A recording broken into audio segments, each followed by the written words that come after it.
इकडे बघ की ये थांब जाऊ तू.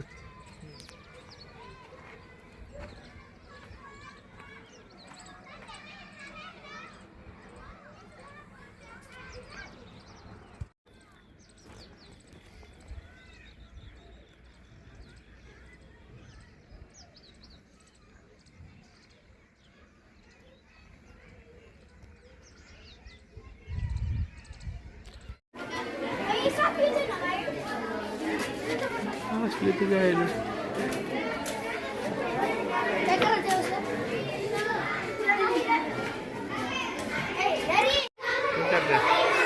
विद्यार्थी आक्रमक बोललं पाहिजे तू एखादा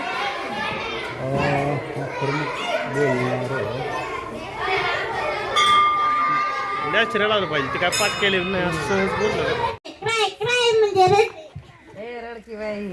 CAB कॅब म्हणजे घोड्याची गाडी किंवा टॅक्सी. CAD. आमची शाळा महापूर आल्यापासून पडण्याच्या अवस्थेत आहे. आम्हाला बसायला जागा नाहीत. कधी हॉस्पिटल तर कधी मंदिरात. 6 महिने झाले आम्ही ह्याच मंदिरात बसतो. आमचा अभ्यासक्रम सुद्धा बिघडलेला आहे. अभ्यास करण्यात मुलांचं लक्ष नाही आणि आम्हाला शिकण्यासाठी आमची शाळा पूर्णपणे बांधकाम करून पाहिजे. परिषद प्राथमिक शाळेची अतिशय दुरावस्था झालेली आहे.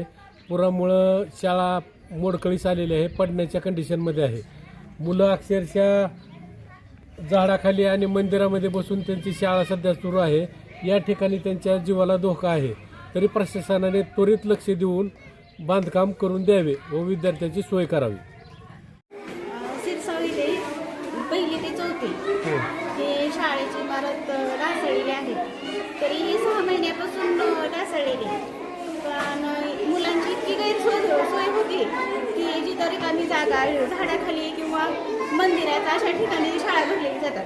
पण मुलांचे इतके नुकसान होते, त्यांना अभ्यास व्यवस्थित करायला येत नाही, त्यांना आजारी पडण्याची लक्षणे पावसाळा असो हिवाळा असो ते अशा तिन्ही ऋतूमध्ये ते बाहेर ठिकाणी मोकळ्या जागेत शाळा भरवते. पण असे बरेच लोक येऊन गेले, नुसतं आश्वासन देतात तुमच्या शाळा आम्ही बांधून काढू किंवा शासनाकडून मदत मिळून देऊ, पण कोणीच लक्षात येणार गेले. पण इतकं मुलांची गैरसोय व्हायला लागली की त्यांच्या तक्रारी यायला लागल्यात आईंच्या की त्यांना ॲलर्जी होती, थंडी, ताप.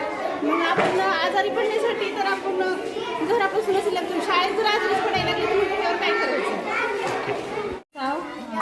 तालुका परांडा, जिल्हा धाराशिव. आमच्या गावामध्ये जिल्हा परिषद प्राथमिक शाळा, परिषद शाळा पण जे प्रशाला पण असं 1 वर्ष झालं आम्ही या गोष्टीचा पुरावा करतो की मुलींसाठी किंवा ह्यांच्यासाठी मुलांसाठी शाळा तर व्यवस्थित नाहीत. मुलींची पण बरीच गैरसोय होते आणि खालच्या शाळेत तर मुलांना बसायलाच नाही. मग आम्ही वारंवार सारखं तक्रारी केल्यात. सगळी माझी आजी आमदार कुणी सगळेच येऊन गेले तर, पण ह्या गोष्टीचा काही पाठपुरावा झालेला नाही. आणि प्रत्येकजण आला म्हणजे पूर परिस्थितीत पण येऊन गेले. थोडं कसं तरी होतं, पण त्या पुराच्या ह्याच्यात पण सगळी शाळा वाहून गेलेली आहे. आणि आता सध्या मुलं पण इथं म्हणजे त्यांची काही सोय नाही. आणि नेमकी मागणी काय तुमची? त्या शाळेला म्हणजे येऊन आश्वासनं देऊन जातात की आम्ही तुमचं 6 महिन्यात करून देऊ म्हणून, पण आणखीन काही त्याचं पाऊल उचललेलं नाही.